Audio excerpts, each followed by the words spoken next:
व्रतम हरति पापानि तथा आरोग्यम प्रयच्छति। सुनने और दर्शन करने मात्र से ही ये मनुष्य है।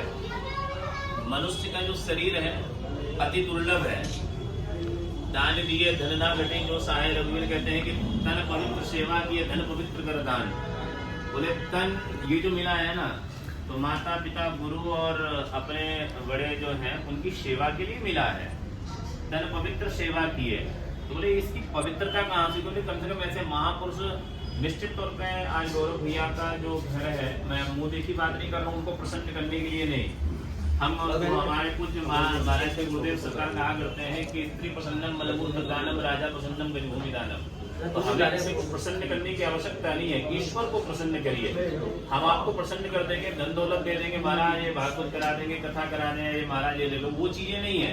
लेकिन वास्तविक जीवन में स्वांत सुखाय तुलसी रघुनाथ का भगवान का जो विशेष जो हमें जीवन मिला है वो यही कि हमारे घर में कोई महापुरुष आ जाए तो हमारा घर पवित्र हो जाता है। सबसे बड़ी विशेषता ये। बोले धन पवित्र कर दान, बोले धन हम कुछ दान कर देते हैं तो हमारा धन शुद्ध हो जाता है। मन कहाँ से? बोले अच्छे कर्म करने से मन शुद्ध हो जाता है। उसी प्रकार ये शरीर जो घर गृहस्थ जो हमारा जीवन है वो पवित्र हो जाता है। तो निश्चित तौर पर बहुत भाग्यशाली हम सब जितने भी आए हैं। मैं अपने जीवन में वैसे तो कहते हैं कि ब्राह्मण जी हो गए ना, अपने कपड़े के बड़े चौखो ना माने किसी को, भाई जो है हम है ब्राह्मण को गुरु सन्यासी है बस। लेकिन सबसे बड़ी बात यह है कि इतने बड़े महापुरुष इस घर में आ गए, ये सबसे बड़ी, ये पूर्व जन्म के या इनका लिंकअप रहा होगा या वो संपर्क रहा होगा किसी न किसी माध्यम से। लेकिन पूज्य महाराज जी जो है, मैं पूज्य महाराज जी के जो महाराज जी थे वो भारत के सर्वोच्च गुरुओं में से, ये जो परंपरा है ये नाद, ये भगवान नारायण की परंपरा है। और नासा बड़े बड़े जो वैज्ञानिक संस्थाएं हैं उनसे सबसे हटके पूज्य महाराज जी की गिनती होती है। इस पद की बड़ी महिमा है। देखिए प्रधानमंत्री की पोस्ट होती है, प्रधानमंत्री बनने के दावे लाए तो सब लोग हैं, बहुत से नेता हैं, शरद पवार जी हैं, ममता बनर्जी हैं, लेकिन प्रधानमंत्री मोदी जी हैं। तो हर किसी को वो गति नहीं मिल पाती है। अब कौन होगा, कोई भविष्य में ये नहीं सोच सकते हम कौन होगा जिस तरीके से। तो क्या होता है कि ये जो भारतवर्ष की सर्वोच्च परंपरा है, बड़े, मैं स्वयं आश्चर्यचकित हूं जब इन्होंने अभिषेक जी ने बताया कि महाराज जी कल ही आया दिल्ली में, बोले जगतगुरु आए। तो मैंने कहा यार जगतगुरु ऐसे तो घूमते नहीं है, कैसे?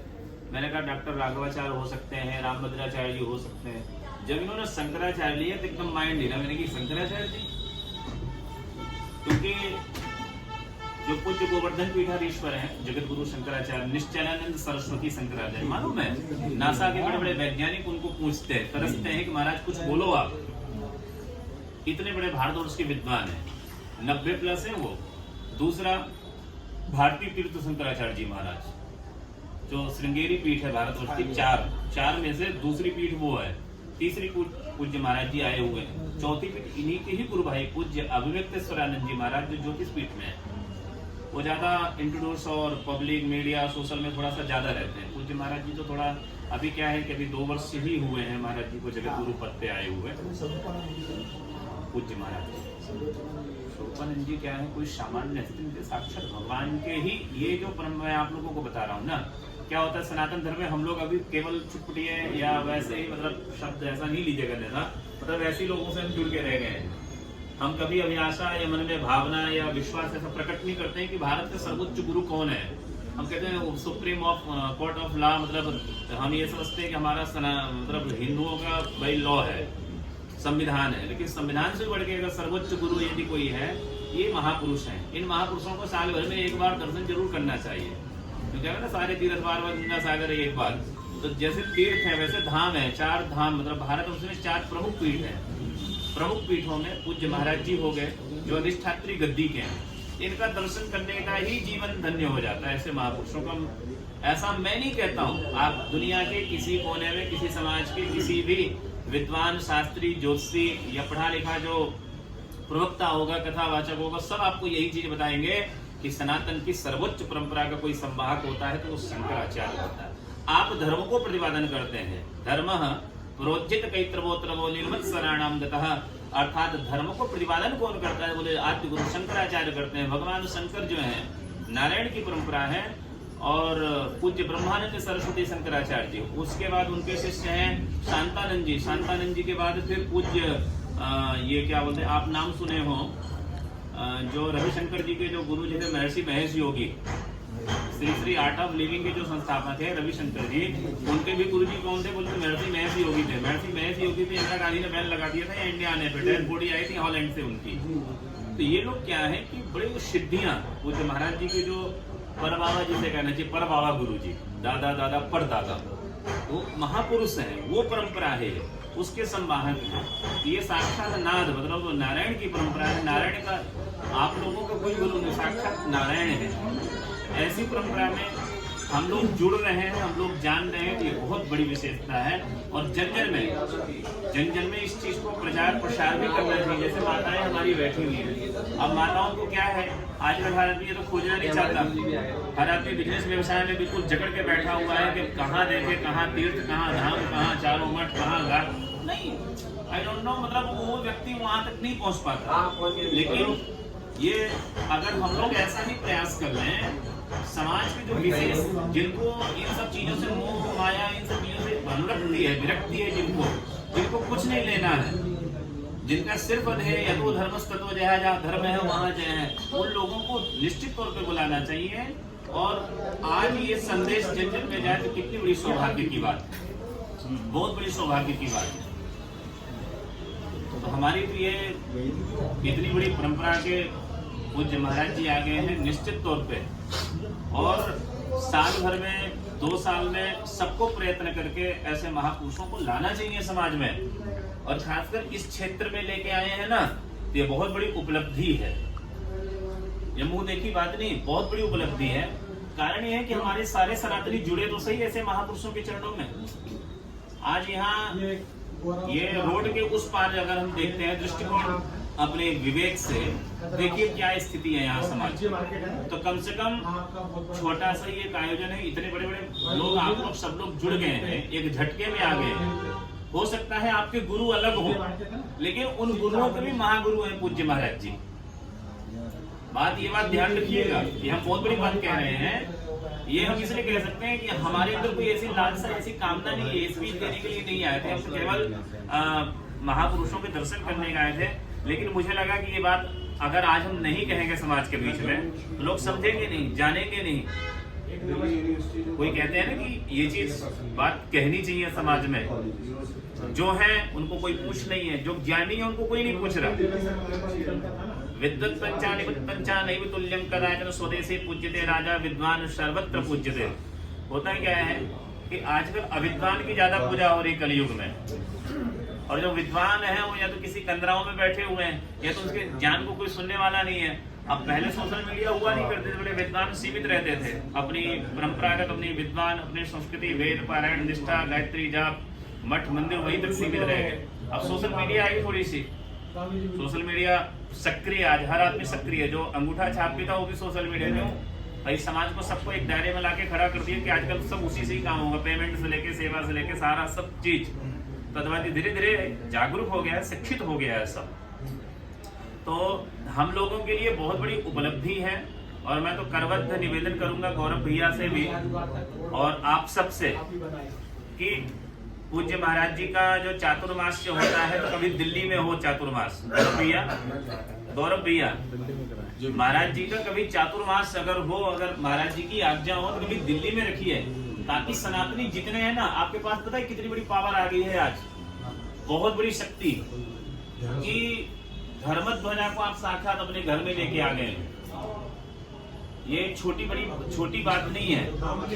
और हम मुखार विंदे विनिवेश यंतम वटस्य पत्यस्य प्रेषयानम बालम मुकुंदम मनसा स्मरामि, कि भगवान कहते जब संसार सागर में सब कुछ प्रलय हो जाता है, और प्रलय होने के बाद बोले क्या बचता है, बोले मैं ही हूँ, बालम मुकुंदम मनसा स्मरामि, उस पटपत्र पे भगवान शयन करते रहते हैं। ऐसे हरिनारायण की परंपरा को हम सनातन कहते हैं, और सनातनी का तात्पर्य होता है कि हमारे यहाँ 16 संस्कार होते हैं। 16 संस्कार के साथ साथ हमारे जीवन का ध्येय जो है सनातन में वेद के अनुसार ही हम लोग कर्म करते हैं। हर आदमी वेद, अब खड़मास लग गया है, इस खड़मास में सारे विवाह से लेके मांगलिक सारे कार्य सब बंद हो चुके हैं। तो हम उस परंपरा को हम सनातन कहते हैं, जिस परंपरा को हम लोग मानते हैं वही सनातन है, वही सनातन धर्म है। बोले धर्म क्या है, धर्म का डेफिनेशन क्या है? बोले धर्म ये है जो हम आचरण में लाते हैं, जो हम कर्म को करते हैं वो हमारा धर्म है। भोजन करना एक धर्म है, भोजन कराना भी धर्म है। यज्ञ करना, यज्ञ कराना धर्म है। वेद पढ़ना, वेद पढ़ाना धर्म है। विद्या ददाति विनयम विनयात्यापि पादता पादत्वा धर्म आपनोति अनादि। बोले उस चीज को प्राप्त करना ही धर्म है, समाज को शिक्षा देना ही धर्म है। ऐसे मेरा एक और है, आपने ईश्वर का नाम लिया, तो ईश्वर कौन है? आत्मा ईश्वर है या और कोई ईश्वर है? ईश्वर आत्मा तो परमात्मा है। आत्मा ममई वांसो जीव लोके जीव भूता सनातन। वो कहते हैं कि जो आत्मा ही परमात्मा है। बोले आत्मा का स्वरूप क्या है? बोले क्षिति जल पावक गगन समीरा पंच रत्न अधम शरीरा। बोले शरीर आत्मा में प्रविष्ट है, तब तक वो शरीर है। जितनी आत्मा नवानि वासांसि जीराणि वाया, ये जो शरीर है जैसे पटपत्र छोड़ देते हैं वृक्ष में, तो आत्मा परमात्मा का स्वरूप है, जिसे आत्मा कहते हैं। बोले आत्मा का है, बोले निर्जीव में नहीं होता, बोले सजीव में जिसके अंदर प्राण होते हैं उसके अंदर आत्मा होती है। आत्मवत् सर्वभूतेषु सर्वभूतैः रहता। बोले आत्मा सर्वभूत में है। जैसे हरि व्यापक सर्वत्र समान। बोले हरि कहाँ है? बोले हरि व्यापक है, वो किसी प्राणी पशु पक्षी गधा घोड़ा घोड़ी वस्तु किसी में भी हो सकता है परमात्मा। तो आत्मा का स्वरूप ये है। नहीं, आत्मा तो परमात्मा, ईश्वर कौन है? ईश्वर एक निर्गुण निराकार है परमात्मा, जिसके हम स्वरूप की आराधना करते हैं। फीलिंग है ईश्वर, एक अनुभव है ईश्वर। फीलिंग है ईश्वर अनुभव है कि राम जी हम यहाँ से बैठ करके हमारे परमात्मा वो हैं। बोले स्वरूप क्या है? बोले गुरु। बोले आराधना गुरु की जाती है। जब गुरु हमको आदेश देगा कि हम उस शरीर में, जब हमारा आज्ञा चक्र, मूलाधार चक्र, ये सांसारिक बहुत अंदर की गहराई है। जैसे किसी ने कहा कि हम पेट में जाते हैं, जब जीव जो है बुदबुदा हो करके जब उसमें जा करके गर्भ में प्रथम दिन उसका निर्माण का कार्य होता है, पहले महीने दूसरे महीने कि पुनरपि जन्मम पुनरपि मरणम पुनरपि जननी जठरे शयनम। कि बोले अष्टांग ध्यान धारणा समाधि यम नियम संयम प्रत्याहार। ठीक, तो बोले ये आत्मा, तो आत्मा तो स्वच्छंद है, कभी किसी के वश में नहीं रहती है आत्मा। जो हम जीव की बात कर रहे हैं, जीव क्या है, तो इसको समझने के लिए बहुत गहराई में जाना पड़ेगा। सबसे पहले आना पड़ेगा अष्टांग योग। कि अष्टांग योग क्या है, इसके लिए यदि हम व्याख्या करेंगे तो पूरा दिन चाहिए, पूरा दिन सुबह से लेकर शाम तक चाहिए। तो आदमी वहां तक पहुंचने के लिए किसी ने कहा यम क्या है, बोले नियम क्या है, बोले ध्यान क्या है, बोले धारणा क्या है, बोले समाधि क्या है, बोले तत्व ज्ञान है। ममई वांसो योनकांक्षा प्रविश्यति। मतलब उसको वहां पे जाने के लिए शॉर्टकट में हम आपको समझाएं कि ईश्वर जो है वो अनादि है। निजम निर्गुणम निर्विकल्पम निरीहम निराकार ओंकार मूलम तुरीयम। तो उसको समझना है कि बोले निर्गुण निराकार परब्रह्म अहमेवाग्रे। भगवान जो आदि करता है, सृष्टि करता है, उन्होंने सृष्टि के उत्पादन के लिए मनुष्य रूपा ने स्त्री और पुरुष की उत्पत्ति अपने जंगों में से किया है। सृष्टि की उत्पत्ति कारक कौन है? बोलते हैं कि भगवान नारायण है। बोले नारायण का स्वरूप क्या है? बोले उसके स्वरूप को दर्शन करने के लिए ज्ञान चाहिए, प्राज्ञ चक्षु चाहिए, आत्मक ज्ञान चाहिए, तब जाकर के हम उस नारायण का अनुकरण कर पाएंगे कि वो नारायण है कैसा। तो वहां तक प्रवेश अच्छे तत्व ज्ञान गुरु बिन भवनि तरहि न कोई, और जो विरंच शंकर शम होई। एक आत्म तत्वदर्शी एक गुरु की आवश्यकता होती है हमें। और जब गुरु समीपे आसनम, गुरु के समीप में बैठ करके जब हम ज्ञान को ग्रहण करेंगे तब हम समझ पाएंगे कि ये गुण द्रव्य क्या है, विधि क्या है, कर्म क्या है। तो इसका मतलब तो आत्मज्ञान जो होता है, आत्मज्ञानी होते हैं। हाँ। तो वो आत्मा के संबंध थी, उनको ज्ञान होता था, तो वही आत्मज्ञानी हो जाते हैं। आत्मा यह है कि एक बहिरात्मा, एक मन, एक बुद्धि, एक चित्त। ठीक है, बहुत इंद्रियाएं कितनी हैं? 10। इनको भी कंट्रोल करने वाला मन, कंट्रोल करने वाला बुद्धि को करने वाला आत्मा। ठीक है। अब आत्मा को कौन? तो बोले वो परमात्मा भेजा है ना यहाँ कर्म करने के लिए जीव को। हम जीव हैं, ये भी ध्यान रखिए कि हम जीव हैं, हम परमानेंट नहीं है। इस शरीर का नाश है, अंततः इस शरीर का नाश होना है, आज नहीं तो कल होगा, निश्चित तौर पे। इसलिए कहा ना कि क्षितिजल पावक गगन शमीला पंचरति की यह अधम शरीर जो है अधम है, तो इसमें घुसने के लिए सबसे पहले स्थूल से सूक्ष्म की ओर जाना पड़ेगा, जाना ही पड़ेगा, नहीं तो मिलेगा नहीं। बिल्कुल नहीं मिलेगा। तो कोई भी चीज है उसको आकर्षण, हर आदमी को आकर्षण कर रहा है। पानी का जो तत्व है, जल का जो तत्व है, वो ऊपर की ओर नहीं है, वो नीचे की ओर है। आप कितने भी जल को उछाल दीजिए तो नीचे की ओर जाएगा। तो हर तत्व, हर ऋतु, हर मास, जैसे अभी अगहन का महीना चल रहा है, ये परम पवित्र महीना, मासा नाम मार्गशीर्षों में ईश्वर कह रहे हैं कि ये अगहन महीना मेरा है और मेरे इस महीने में कोई किया हुआ कर्म सुकृत कर्म को प्राप्त होगा। हम मनुष्य यहाँ सब कर्म करने के लिए आए हैं।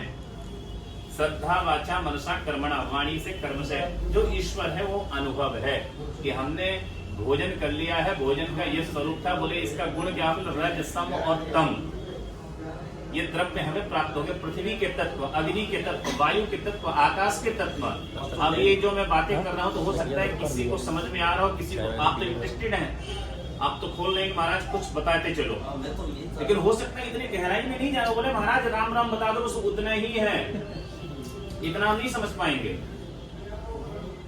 राम शब्द का इस्तेमाल किया आपने, जितनी भी बातें हमने की जी, आपने इतना बढ़िया बताया, हम लोग सब बहुत ध्यान से सुन रहे हैं जी, सबको बहुत ही आनंदित महसूस हो रहा है और सौभाग्यशाली हम लोग, इतनी बातें सुनने को, इतने मंत्र आपके कुछ समझ में आया, कुछ नहीं समझ में आया, लेकिन उनका भावार्थ समझ में आ गया जी। लेकिन गुरुजी की बात हम करें तो मेरे गुरुजी कहते हैं राम से बड़ा राम का नाम। सही बात। तो मेरे गुरुजी नहीं, ने इसका कहा अर्थ क्या हुआ? एक जितनी भी बातें हमने की, जितने भी मंत्रों का उच्चारण आपने किया, जिन जिन भावों का आपने इस्तेमाल किया, ये लेने वाला होना चाहिए। मैं कुछ और कह रहा हूँ। हाँ, पृथ्वी की हमने बात की, आकाश की हमने बात की। इनका निरूपण क्या है? इनका मेरा कहने का, मेरे गुरु जी क्या कहते हैं, एक राम का नाम अगर आपने ले लिया तो सब उसके अंदर समाये, तो सब कुछ आ गया उसको। भाई सीधी सी बात है। देखिए, 100 सुनार की एक लोहार की, यहाँ समझने वाली बात है कि सिया राम में सब जग जानी। भगवान श्रीमद् भागवत में एक प्रसंग आता है अष्टांग योग में। अब भगवान कपिल को जानते हैं। भगवान कपिल जो है भगवान नारायण के अवतार हैं। और भगवान कपिल अपनी माता देवहूति से, देवहूति प्रश्न करती है कि आपका हे प्रभु, हे भगवान, क्योंकि अपनी माँ ने गद्दी बना रखा है और उसमें भगवान कपिल को बैठा रखा है। भगवान कपिल को बैठा रखा है और भगवान कपिल और देवहूति माँ का पावन प्रसंग है। तो कहते हैं कि प्रभु का वास कहाँ है और प्रभु कहाँ मिलेंगे? प्रभु का वास कहाँ है, प्रभु कहाँ मिलेंगे? बोले जहाँ राम है वहाँ काम नहीं आ सकता, और जहाँ काम है, जिसके अंदर काम वासना घुसी हुई है, जिसका चित्त ठीक नहीं है, जिसकी बुद्धि ठीक नहीं है, जिसकी मन वाणी पवित्र नहीं है, आप कह रहे यार राम राम सपना पर आया माल, अपना दिन भर आप यही जप रहे हो राम राम राम और लिए बैठे भट्ट से मारे। एक तरफ कह रहे हो बाप बड़ा ना भैया और सबसे बड़ा रुपया, और दूसरी कह रहे हो परमात्मा मिल जाए। परमात्मा पैसे से नहीं मिलता।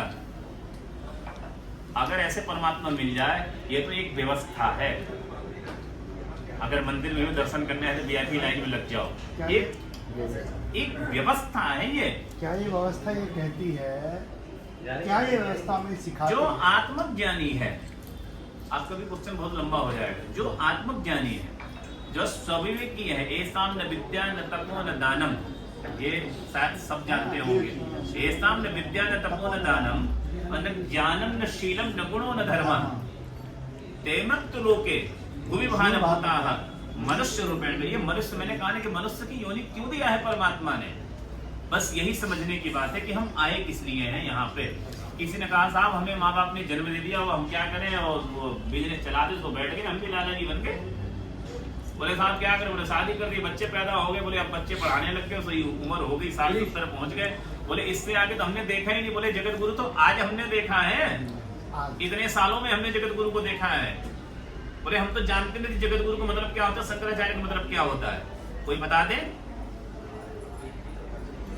तो समस्या यहाँ है। मैंने एक बात कहा भैया जी आपसे, बड़े आज बहुत प्रेम से मैंने ये कहा, इतने बड़े बड़े महापुरुष बैठे हैं यहाँ, सबसे मैं यही बात कहता हूँ कि पहले समझो तो सही, जानो तो सही, समझो उसको कि है क्या वो व्यक्ति। आज हम वेद नहीं जानते हैं, वेद का डेफिनेशन नहीं जानते कि वेद है क्या। वेद पौरुष है कि अपौरुष है, आपने फिलोसफी है, मैथ है, फिजिक्स है, केमिस्ट्री है, बायो है, और न जाने कौन कौन से आप स्टडी कर रहे हैं, अपने बच्चों को स्टडी दे रहे हैं, लेकिन इसका मूलभूत क्या है अध्ययन कराने का? सब बेचे ही वेद धर्म देना, मतलब पेट पालना। आपका बेटा एमटेक बीटेक करके CA chartered accountant MPhil PhD कर करके उनकी प्रोफेसर है, लेक्चरर है, या बड़ी बड़ी मल्टीनेशनल इतनी बड़ी बड़ी कंपनियां हैं, वो सिर्फ जॉब कमा के अच्छी पगार लेके उसकी हेयर स्टाइल, उसका खाने का स्टाइल, डेली चाय पीने लंदन में जा रहा, अफ्रीका जा रहा, यही है ना। उससे बढ़ के भी कुछ है, अपनी पत्नी आ गई चंद्रमुखी इसको लेके भाग गया, और क्या है इससे? बताइए, उससे ऊपर कोई लाइफ हो तो बताइए। अरे लास्ट में देखिए जब बुढ़ापा आएगा, बाबूजी आज स्थिति में सब पहुंच रहे हैं, हम भी पहुंचेंगे। जब वो स्थिति आएगी, आज जब दुख ये होता है हमारे समाज में कि जब कोई कहता है कि हमने ऑनलाइन अपने बाप की अंत्येष्टि कर दिया देख करके, तब वहां साला तुम्हारी पढ़ाई बताइए क्या रहेगी तुम्हारी पढ़ाई। अभी कल की न्यूज में मैं पढ़ रहा था कि ऑनलाइन अपने बाप की अंत्येष्टि देख रहे हैं बेटा, वो जिसने बाप के कलेजे के टुकड़े पे एक एक पैसा खर्चा करके उसको अमेरिका भेजा था कि बेटा तो पढ़ के बड़ी बड़ी आईआईटी कंपनी में बेटा पढ़ाई करके वहां अंत्येष्टि अपने बाप की ऑनलाइन देख रहा है, तब रोना आता है। आज मैं भी 20 साल की तपस्या करके अपने माँ बाप को छोड़ करके अध्ययन किया पूरे देश में। अगर आपके सामने आज बोल रहा हूँ ना, आप क्या मेरी पूरी दुनिया सुनती है, मुझे भी, मैं भी दुनिया से मुझे उम्मीद नहीं है, दुनिया सुनती है, हो सकता है एक सीमित में हो, लिमिटेड में हो, लेकिन दुनिया सुनती है। आज भी जब मैं 5000 पब्लिक को, जनता को जब पब्लिक कथा के माध्यम से उसको बांध के रखता हूँ, 5-5, 6-6 घंटे बैठा के रखता हूँ उसको, तब मुझे गर्व होता है कि शायद मैं चौकी पे बैठ के कामयाब इसलिए हो गया हूँ कि मेरे गुरुओं ने मुझे शिक्षा दिया है। और इनमें कौन सुनेगा? आप लोग सब बिजनेस व्यवसायी हैं, कोई कोई काम करने वाले, शायद कुछ दे रहा हूँ तो सुन रहे हैं, वरना कुछ नहीं होता तो नहीं सुनता। फोकट का आदमी किसी की नहीं सुनता है। आज के दिन में बड़े बड़े डिबेट हो रहे हैं, हर आदमी चलने के लिए तैयार बैठा हुआ है, लेकिन कुछ होता है उसे ही कहते हैं तत्व गुण। अच्छा, लास्ट एक और बता दीजिए, मोक्षगामी कैसे बने? ये महाराज श्री एक जा रहा है, बहुत कठिन है। शुरुआत तो कहीं एक जगह से करनी पड़ेगी। बहुत कठिन है मोक्ष, धर्म अर्थ काम मोक्ष चतुर्विध पुरुषार्थ, जो चारों पुरुषार्थ में सबसे कठिन है मोक्ष को प्राप्त करना। इस शरीर का मोक्ष होगा, न कि आत्मा का होगा। और शरीर को मोक्ष करने के लिए बोले अच्छे कर्म कर। आत्मा का मोक्ष कैसे होगा? आत्मा को नहीं करना है साहब, आत्मवत सर्व। आत्मा तो यहाँ बैठी हुई है, बड़ी पवित्र आत्मा बैठी हुई है, लेकिन शरीर का मोक्ष करना है हमें। बोले शरीर का अध्यात्म गच्छति साहेब परम ब्रह्म निरूपेण परमाधि गच्छति, कि यह लोके यह संसारे कहा दुस्तारे कृपया पारे हे मुरारे हे कृष्णारे। ये कहते हैं कि वे यतंते के नरंते के, मतलब इस शरीर का मोक्ष। बहुत सुंदर प्रश्न पूछा है आपने, बहुत सुंदर। मुझे लगता है कि जितनी हम बातें की उसका सब व्यर्थ है। एक प्रश्न आपने बहुत बढ़िया पूछा है कि शरीर का मोक्ष कैसे हो। देखिए कितनी सुंदर बात है, हर आदमी मोक्ष है। अब कई बुचड़ खाने खोल के मालिक बैठे हुए हैं, अब वो भी आदमी अगर कभी पूछे हमसे कि महाराज कि शरीर का मोक्ष कैसे होगा, वेरी इम्पॉसिबल, कि उसको बता पाना असंभव होगा। कि तूने मोक्ष के लिए तो कोई रास्ता छोड़ा ही नहीं अपने जीवन में, तेरे को मोक्ष कहाँ से होगा बता। बोले हरिद्वार गए थे, महाराज जी को 50 करोड़ दे के आ गए, महाराज अब तो मोक्ष होना चाहिए। कामी है नारी पियार दिवी, लोभी है प्रिय जीविनाम दिवी, रघुनाथ ने तोरा प्रिय लागे मोही। राम धर्म न अर्थ न, बड़े समझ, अगर आपको समझ में है तो समझ जाएंगे आप। धर्म न अर्थ न काम रुचि, गति न चाहो, बोलिए आगे मैं नहीं जानता। गति न चाहो निर्वाण, और जन्म जन्म मोहि दीजिए यह वरदान न आन। हे प्रभु मुझे धर्म की, मुझे अर्थ की, मुझे काम की, मुझे बस आपके चरण रूपी, जाऊं कहाँ मैं तज चरण तुम्हारे, हे राघव कहाँ जाऊं मैं, ये तो बताओ। तुम्हारे चरण रूपी, स्पंज रूपी, देहांत काले तुम सामने मुरली बजाते मन को लुभाते। यह गीत गाकर भीष्म पितामह ने कहा था, भीष्म पितामह बोले इच्छा मृत्यु का वरदान प्राप्त था उनको, इच्छा मृत्यु का। बोले उत्तरायण आएगा तो मैं अपने शरीर को त्याग दूंगा। भीष्मता हमारे अपने हैं, उनके लिए तिलांजलि हमको जरूर देना चाहिए श्राद्ध पक्ष में। हम उनकी संतानें हैं, हम सनातनी हैं, हम आर्य पुत्र हैं, हमने कभी जाना ही नहीं। उत्तरायण है ना दक्षिणायन है? अब उत्तरायण हो गया। उत्तरायण हो गया। जब तो समझ गए कि धर्म नर्थ काम रुचि गति में चाहो निर्वाण। बस इतना कहूंगा मैं आपसे कि मोक्ष का द्वार तो वही है। एक बात बताइए, ईश्वर ने ना सबको बनाया है, पशु पक्षी हम इंसान को सबको बनाया है ना। तो बुद्धि भी है ना सबको दी होगी, बुद्धि भी सबको दी होगी है ना। हम इंसान कहते हैं कि जानवरों को बुद्धि नहीं थी, जानवरों को सिर्फ एक शक्ति नहीं दिया ईश्वर ने, बोलने की, समझने की नहीं दिया है बस। तो वो कहते हैं अष्टम नैवा गजम नैवा व्याघ्रम नैवचा अजह पुत्रम बलिम दद्यात् देवो दुर्बल घातकः। शास्त्र कहता है, पुराण कहता है, गीता कहती है कि जितने भी हम प्राणियों की हत्या कर रहे हैं, ये मनुष्य का शरीर तो पहली बात दुर्लभ है। अगर जीव योनि भी हमको मिल जाती, कुत्ता बिल्ली पशु पक्षी की, तो अपने कर्मगत योनि को हम भोगने के लिए आए हैं। हमने कुकर्म किया था कोई ऐसा, तो शायद हमको बोले कुत्ते की मौत कब आती है, बोले जब कुत्ता रोड पे आ जाता है उसकी मौत हो जाती, कोई ठोक के चला जाता है। बोले तेरी कुत्ते जैसी औलाद होगी, कुत्ते जैसे तेरे लोग गुस्से में कहते हैं ना। तो सबसे गंदी योनि अगर कोई है तो बोले कुत्ते की है। कुत्ते पालो लेकिन वफादार हो तो द्वार पे बना रहे। बोले गाय पालो, गावो विश्वस्य मातरः। बिना गाय बिना मुक्ति नहीं है जीव की इस संसार में। यदि आए तो वैतरणी उसको जब भी प्राप्त होगी जब वो गौ की सेवा करेगा।